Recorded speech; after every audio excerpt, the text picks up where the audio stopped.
Hi, what's going on?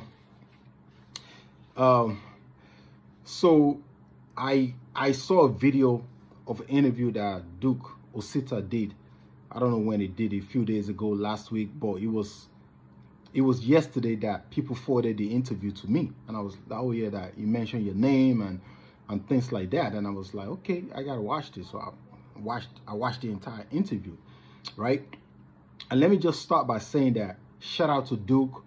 I love everything you've been doing. You've been representing the culture in the state since. That's something that all of us has been working for, and I'm very proud of. I remember not so long ago when somebody hit me up like, yo, Duke is on CNN, and I went and watched the video. I was happy. I was excited. I felt like, yo, this is, to get this type of recognition is dope, because that is something that we've been working for this year. So I love the idea. But at the same time, when we're talking about what's happened in the past, and we're documenting the history of all these events that took place in the state, it's very important for us to get it right. And I feel like when you keep telling the same stories over and over, that's a complete lie. It's like you start believing it. And Duke, I have to correct you on this, right? What is it? The Davido show that you did back then, the one that was shut down, apparently.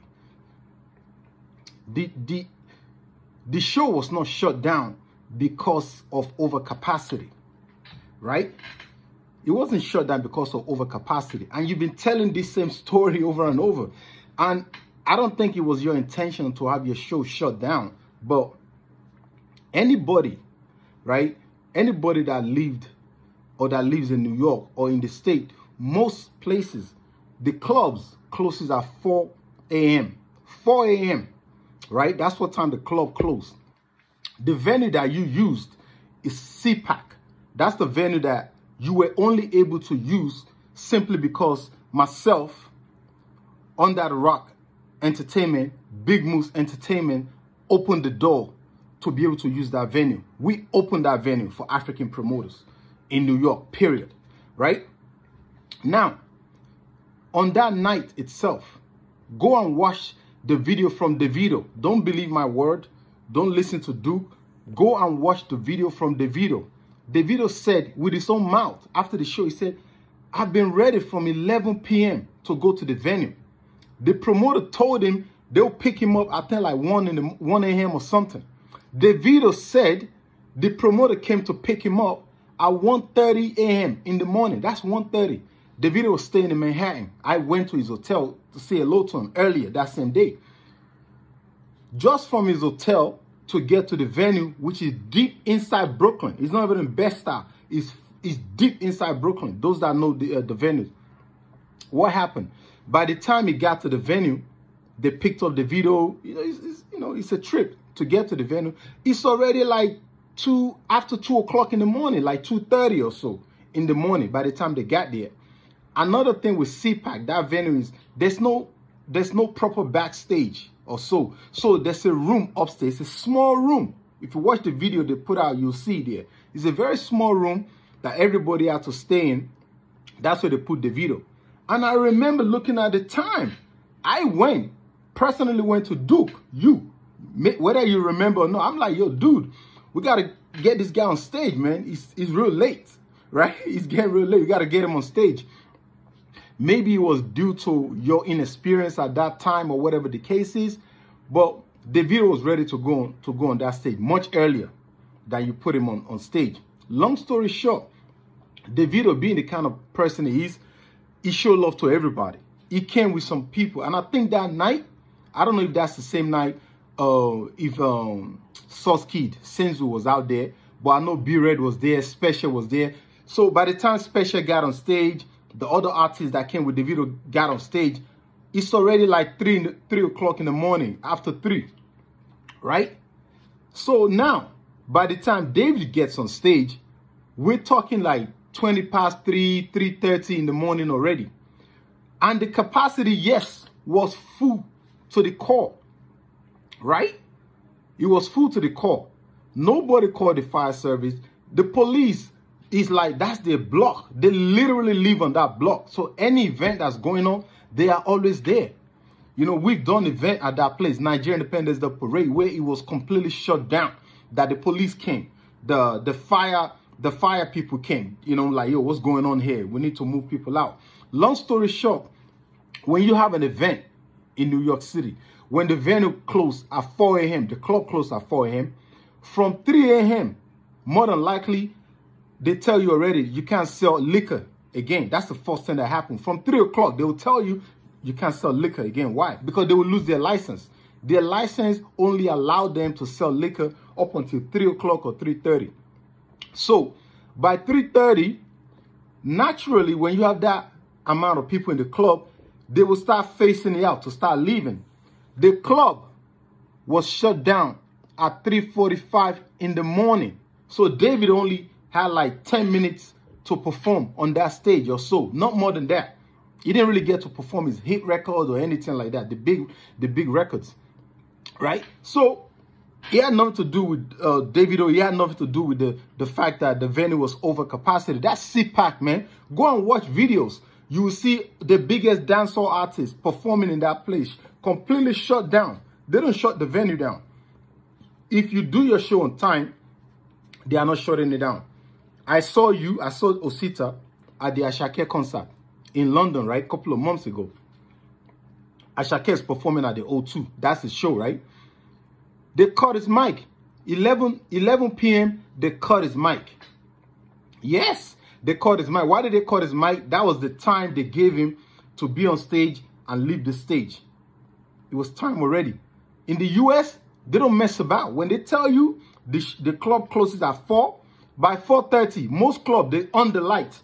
They start fading it out slowly. They'll tell the DJ, turn the music down a little bit and things like that. So when that event was shut down at 3:45 in the morning, Duke, they didn't shut it down because of overcapacity. You know, our own event, when it was overcapacity, the police came. Normal, that's standard. You're doing an event. There's a lot of people in New York. Police will come there naturally. When the fire people came, it was Big Moose. Big Moose went out, talked to them. Like, guys, what's up? What's happening? You know, and they're like, okay, fine. You guys make sure you have a way of start facing people out slowly and things like that so that there's no drama. That's all. So that event, let's just get it right. It wasn't shut down because of overcapacity. Go and watch Davido's. Don't believe me. Go and listen to Davido's video himself. He said it. He was ready from 11 p.m. By the time he got to the venue, it's already like after 2 o'clock. By the time he got on stage, it was already too late. Right? And another thing that you said is that you paid Davido $22,000 for that show. And like all the promoters were ganging up against you that it was too much money. Who are these promoters? Put their names out. You could call my name. I'll call your name. Was it me? Was it Big Moose? Was it Prince Ademola? Who? Call these promoters out. Let's know who they are. Because, again, fact check. You will know that we are paid P Square more than that, like 5-7 years before that Davido show. So it's really not a big deal that Davido was paid $20,000. Come on, man. The guy deserved it more than that even. He was dropping mega bombs at that time. You know? Nobody was... It's not that serious, bro. And you talk about the entire promoters from New York all the way to California. They were hating on you. Like, it's not the presidential election. There were people that were in Houston, Texas, that didn't even care about that show. They didn't know that show was going on. They were doing their own thing. You know how this thing is. When you do that show in New York, who comes there? Maybe New York, Philly, New Jersey, Maryland. Depending what's going on in DMV that weekend, they may come, they may not. You know, because they can do their own show, right? So it was mainly New York, New Jersey that was out there. Yeah, and everybody supported it. My company supported it. Under the Rock, UDR Radio, we supported it. We covered the event. We promoted the event.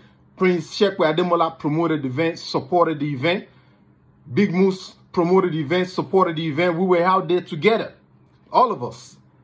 So, my brother, I love you, man. Keep doing what you're doing. You're already successful.